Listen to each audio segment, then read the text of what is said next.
जो धूल उड़ती थी, तो इसलिए उस समय को कहा गया गोधूली बेला। और दूसरी बात कि शाम के समय महादेव जी और माता पार्वती पृथ्वी का रोज एक चक्कर लगाते हैं। कोई भी देवता अपनी पत्नी को इतना नहीं घुमाता है जितना महादेव जी घुमाते हैं। वो रोज पृथ्वी का एक चक्कर लगाते हैं। तो शाम के समय जो भी अच्छे मन से पूजा कर रहा हो, भगवान की आराधना कर रहा हो, भगवान की भक्ति कर रहा हो, तो भगवान भोलेनाथ उसे मन चाहा वर दे देते। जो भी उसकी इच्छा होती है वो भगवान पूरी कर देते हैं। इसलिए संध्या के समय हमें भी पूजा अवश्य करनी चाहिए। यहाँ पर कश्यप ऋषि पूजा में बैठे हुए हैं। उनकी पत्नी को पुत्र की कामना हो रही है। वो उनके पास जाती है और कहती है उनको कि हमें पुत्र की कामना है। तो वो कहते हैं कि जो देवी ये समय है ये पूजा पाठ का है, क्योंकि भगवान ने हर कार्य के लिए समय बनाया है कि किस समय हमें क्या कार्य करना है। तब ऋषि मना कर देते हैं, लेकिन दिति नहीं मानती है, जिद करने लगती है। तब बिना मन से वो उनकी इच्छा की पूर्ति कर देते हैं। फिर स्नान करके वो पूजा पाठ में बैठ जाते हैं। तब दिति को लग रहा है कि क्या पता स्वामी नाराज हो गए हैं, क्रोधित हो गए हैं। तब दिति उनके पास जाती है कि स्वामी आप नाराज क्यों हो रहे हैं? मैंने तो अपने अच्छे के लिए ये कार्य किया है। हमारे यहाँ पुत्र होगा, आपके जैसा तेजस्वी होगा, हमारे वंश को आगे बढ़ाएगा। तब ऋषि कहते हैं कि गलत समय में किए गए कार्य का परिणाम भी गलत होता है। अगर गलत समय में कोई कार्य किया है तो उसका परिणाम, उसका फल भी गलत ही मिलता है। तो कहते हैं कि तुम्हें पुत्र तो होंगे, और एक नहीं दो होंगे, लेकिन दैत्य होंगे, राक्षस होंगे। तब कौन माता चाहती है कि उसकी कोख से कोई राक्षस जन्म ले? कोई नहीं चाहता। तो दिति विलाप करने लग जाती है, रोने लग जाती है। तो ऋषि कहते हैं कि जो कार्य तुमने किया है उसका फल तो तुम्हें भोगना पड़ेगा, लेकिन तुम्हें अपनी गलती का पछतावा है।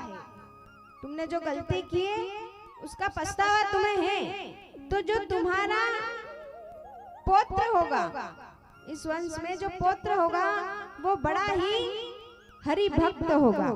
बड़े बड़े हरि भक्तों में उसका नाम लिया जाएगा। और कौन थे वो पौत्र? कौन थे दिति के? प्रहलाद। कौन थे? भक्त प्रहलाद। अब गलत कार्य किया है उसका फल भी भुगतना है। तो दिति गर्भ धारण करती है। एक साधारण स्त्री, एक साधारण महिला कितने वर्ष का गर्भ धारण करती है? ज्यादा से ज्यादा 9 महीने, 10 महीने। लेकिन दिति ने कितने वर्ष का गर्भ धारण किया? 100 वर्ष का। कितने वर्ष का? 100 वर्ष तक उन दैत्यों को अपने पेट में रखा। वो चाहती नहीं थी कि ऐसी राक्षसी संतान बाहर आए। तब जब 100 वर्ष पूर्ण हुए तब उसके गर्भ से 2 बालक हुए, विचित्र अस्त्र शस्त्र लिए पैदा हुए, और पैदा होते ही विशाल शरीर को धारण कर गए। विशाल शरीर उनका जन्म लेते से हो गया। और कौन थे वो दोनों? हिरण्याक्ष और हिरण्यकश्यप। अब हिरण्याक्ष दोनों बलिशाली पुत्र हुए हैं। तो हिरण्याक्ष समुद्र की विशालता को देखता है। समुद्र इतना बड़ा है, इतना विशाल है। तो हिरण्याक्ष कहता है कि तुम इतने विशाल हो, इतने बड़े हो, तुम मुझसे युद्ध करो वरना मैं तुम्हें मार दूंगा। तो समुद्र को पता था समुद्र जानते थे कि ये भगवान के जो द्वारपाल है, जय और विजय, ये वो है, इनसे युद्ध केवल भगवान ही कर सकते हैं।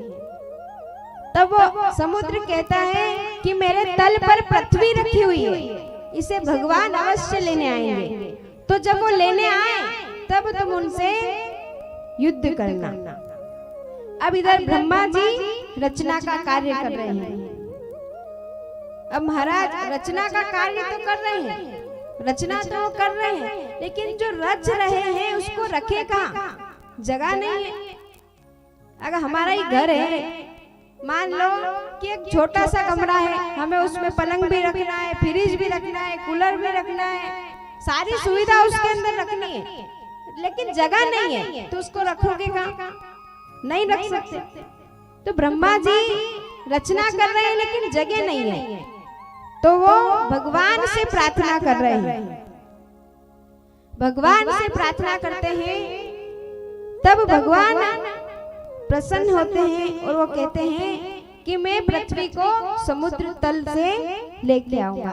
तब भगवान ब्रह्मा जी की नासिका से, ब्रह्मा जी की नासिका से वारा अवतार धारण करते हैं और नासिका से उनके कमल के पुष्प पर गिरते हैं और पुष्प से सीधा छलांग लगाई तो समुद्र में, और समुद्र के तल में जाते हैं और पृथ्वी को ऐसे उठाते हैं मानो एक 5 वर्ष का बालक एक गेंद से खेलता है ना, जैसे एक गेंद से बच्चा खेल रहा हो, वैसे भगवान ने पूरी पृथ्वी को अपने दांतों तले दबा लिया, उठा लिया और लेकर आ रहे हैं। तो रास्ते में उनका सामना हिरण्याक्ष से होता है।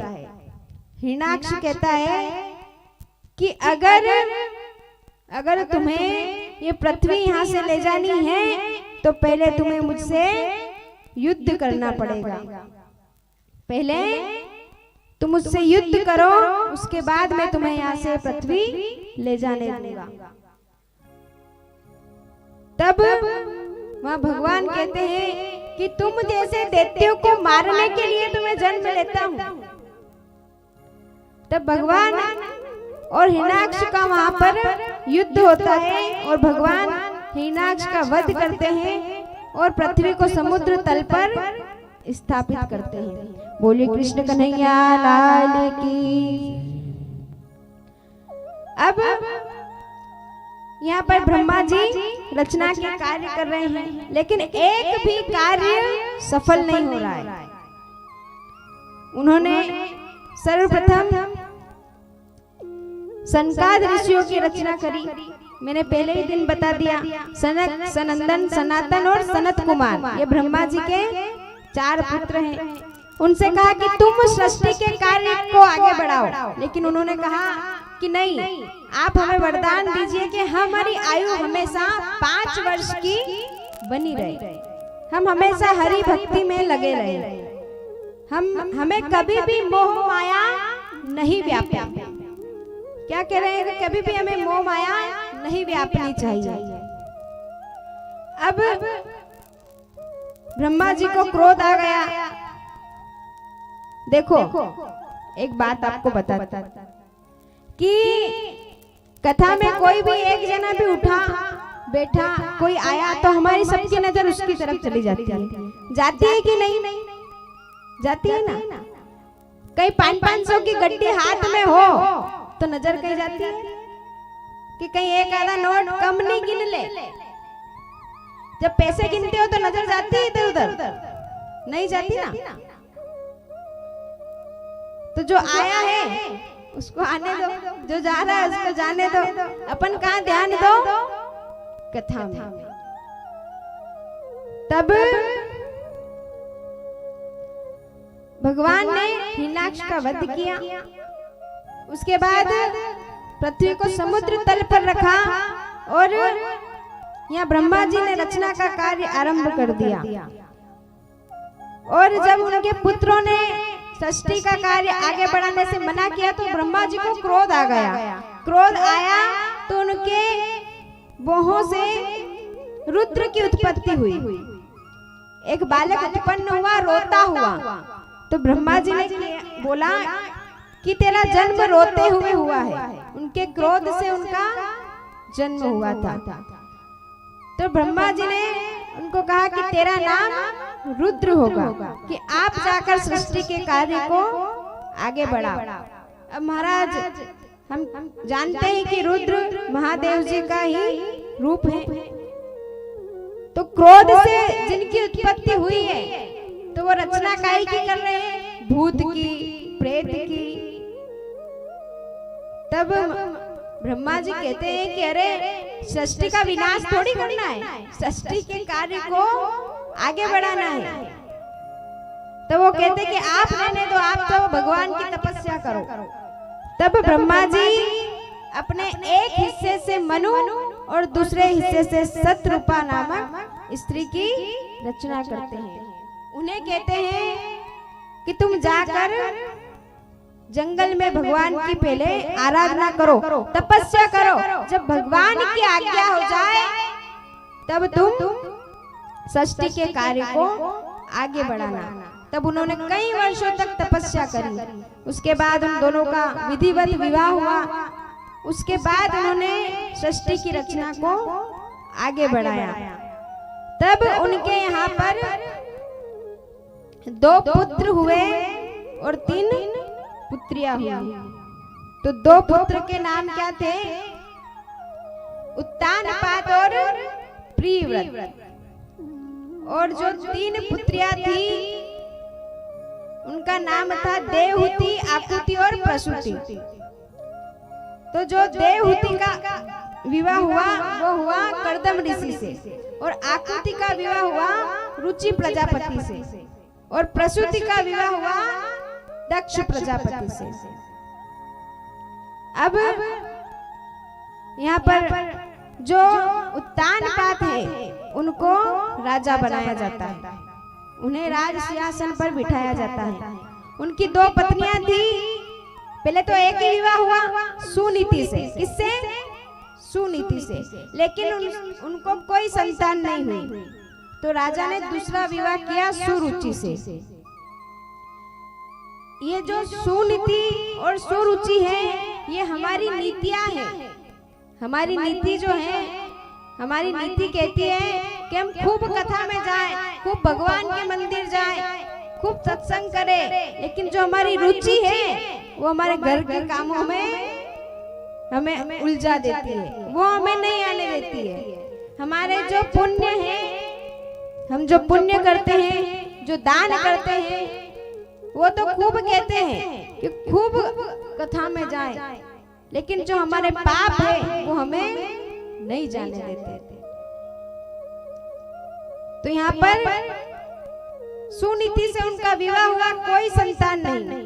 तो फिर दूसरा विवाह उनका सुरुचि से होता है। अब हमारा संतान के लिए उन्होंने दूसरा विवाह किया था, लेकिन ऐसा संयोग कि यहाँ पर सुरुचि गर्भवती हुई तो सुनीति भी गर्भवती हो गई।